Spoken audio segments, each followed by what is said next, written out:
Report writing. It's really important. Whether you're a student or you're at work, in any kind of life, you're going to be doing some kind of writing. It's going to be important at some point.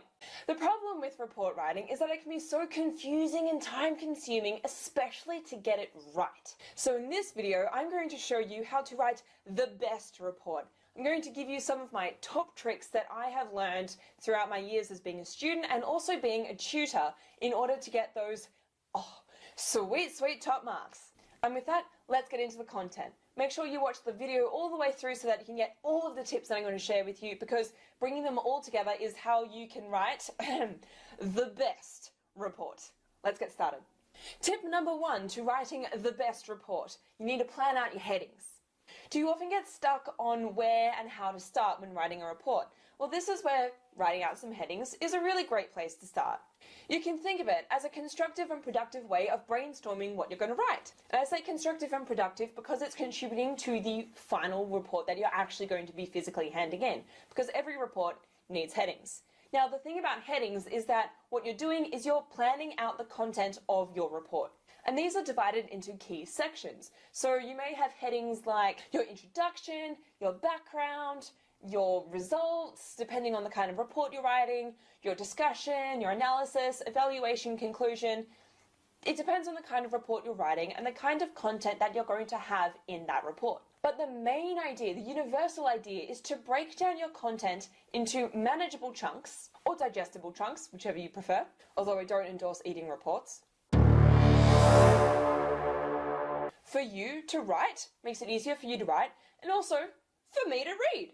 Make it easy for the reader to read it. If the reader enjoys reading it, it's gonna be a good report. And when you have your key sections organized, or even while you're organizing them, you can put little dot points down in each section just so you know, okay, I'm putting this in this section and I'm putting this in that one. Or if you think of you have a brain blast and you're like, oh, this sentence is the best sentence in the entire world. I'm just gonna put it in this section. Do it. Why not? But put it under the relevant section, and therefore you already have your brainstorm, your plan ready to go, and you're ready to write. The thing about the best reports that you read is that they all have a really strong structure, and that's what you get from planning out your headings. Headings give you a backbone to work from so that you don't get lost when writing.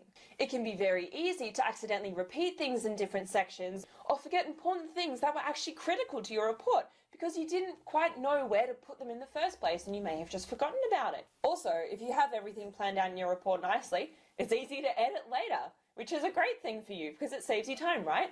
It's also very easy for an examiner to mark. I love it when I see a report with all these beautiful headings written out, with all these beautiful sections segregating the content in the report, making it easy to understand, because then it's very easy for me to mark. And if it's easy for me to mark, I'm going to be a happy marker, which is good news for you. On that note, planned headings makes your work look organized, which is a really good professional thing to do, and it's very impressive for the reader to see. And moving on from that, the next thing that you want to do if you want to write the best report is you want to keep it simple. So you want to make sure your writing is nice and easy to understand and not using too big, convoluted, crazy, thesaurus, old English, Shakespeare words that no one really understands. I mean, if you're looking at words to understand what they mean and then putting them into your report, chances are that your examiners, your markers aren't going to know what they mean either, unless you're doing some really fancy linguistic old English course and you're thinking, what on earth is all of this? I don't get it. That's okay. I mean, that's a different situation. I don't really have experience in that personally because I'm an engineer. We're boring with our English. We go, apples and pears equals fruit. But in general, the simpler the better with any kind of report that you're writing.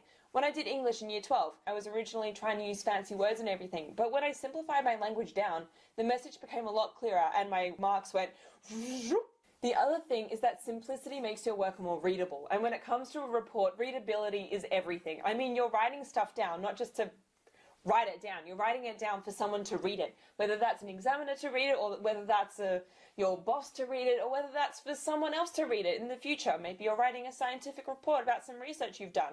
Okay, that's great. Make it so that people can read and understand the research you've done. You've done all this hard work. Make it so people can understand it. I mean, if you can't read a report clearly, what's the point of writing that report in the first place, you know? With that point in mind, we're going to move into tip number 3 in order to write the best report. And that is to always ask why. Why are you writing this thing down? Why are you making this assumption? Why are you making this statement? You need to explain to the reader the choices you're making and the reasoning behind them. We can't read your mind. We don't know why you've made these choices, and it's very important to back up your arguments because it makes them seem, well, not just makes them seem, it makes them so much more trustworthy in general. If someone just randomly told you down the street this random statistic, they said, oh, hey, yeah, did you know that 103% of pandas eat bamboo? And you go, 103%? 103%? That should probably be your first warning sign. Okay, how about we do something like 80% of people under the age of 10 are vegan? That's not actually true, I'm pretty sure. But if I just told you that, you'd be wondering, okay, well, where's your statistic on that? Where's the proof on that? I need to explain myself. I can't just state it. Same thing with your reports. If you just state something, people are going to look at it, the reader's going to look at it and be like, okay, well, why though? So give us a reason to believe you. If you're writing a scientific report, that may be in your analysis of your results. You're using some physical results that you've obtained in order to justify your conclusions. Great! That's the best thing you can do in a scientific report. If you're writing an English report or a literature kind of review, then you're going to be using some sources that you've looked up, in which case you'd reference them, you'd have your footnotes or your APA referencing method, however you want it to be. But the point is you've backed up your arguments with evidence and you've said why. As a fun exercise, when you're writing a report, you can think of the reader as, you know, a 4-year-old kid. 4-year-old kids ask why about everything. Why? Because they do. If they say, why is that? And then you say, because. And they go, why? Because. Why? Well, you have to give them a good enough reason to make them stop asking you why. Think about the same thing with your examiner who's marking your report, or the people who are just reading your report in general. And they go, why is that? And you have to go, okay, because of X, Y, Z. I'm not necessarily saying that your reader is actually going to be a 5-year-old kid or your teacher's a 5-year-old kid. That would be very interesting. I am clearly not 5 years old. I have not been 5 years old for a while. Essentially ask yourself this: why is this thing that I've written the case? Why did I say / do this? And also, this is actually a very critical tip to remember. Why is this important? Why do I care? If you have a report criteria sheet, this is actually one of the things that segregates the very top mark and the next top mark, which leads me into the next point I'm going to go to, number 4. What number is it? 1, 2, 3. It is number 4. The 4th thing to do in order to write the best report is to go through a criteria sheet or a marking scheme if you have one. If you don't have one, we'll get to that in a second. But the importance of going through a criteria sheet or a marking scheme is that it tells you exactly what to do to write the best report. Well, it tells you some of the really key things. The rest of the other key things I'm filling you in on in this video. So, you're welcome. The best way to check the quality of your report is to actually check that top mark criteria bit in your sheet and to follow what it says in there. The tricky thing is that sometimes these explanations and these descriptions in the criteria can be quite obscure and vague, and they use really weird language like very good or excellent. It's like, what's the difference between that? But try and compare the top mark row and or column, depending on how it's, you know, formatted, but the top mark section and the second top mark section, because if you're anywhere below that, you're just missing content in general most of the time. But you want to look at those two sections and you want to be comparing the key words in each of the sections. You can do this with a highlighter. It's a great way to go about it. But some of these words could be things like discussed versus stated, or strong versus slight, clear versus vague, a lot versus some, or there is a good explanation versus there is an explanation. There is a difference. If you want to understand this a little bit more, I'll be making another video about marking criteria, so if you're interested in seeing that, you can comment down below and then I'll read that and be like, okay, cool, there is interest, I can make it. And to make sure you actually get notified for that video, you can subscribe and, you know, bell it. But the criteria sheet will honestly save your life. I've gone through so many criteria sheets when it came to marking reports and also writing my own reports, and oh boy, does it make such a difference when you actually have the criteria sheet with you when you're writing the report, because you know exactly the key things that you need to be putting in that the examiner is looking for.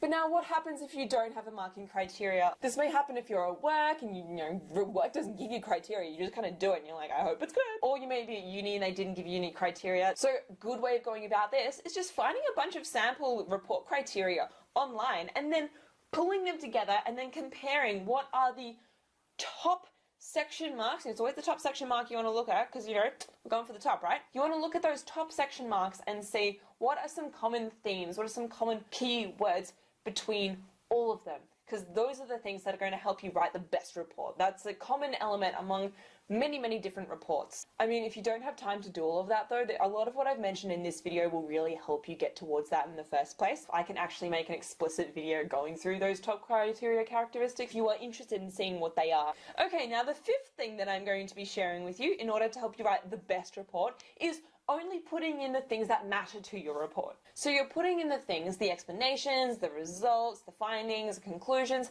that actually contribute to the understanding of your report and the communication of your message. This is really important for making your report concise and making your whys, remember I mentioned that earlier in point, I believe it was number 3, but making your whys concise and to the point. If you start explaining something, then you go off on a random tangent, like who cares? So making your why concise is a great way of explaining things quickly in a short word limit, because chances are when you're writing a report, if you're writing especially for an assessment, they're going to give you a page limit or a word limit, and you have to fit in what you may want to be the 100 pages worth of writing into 20.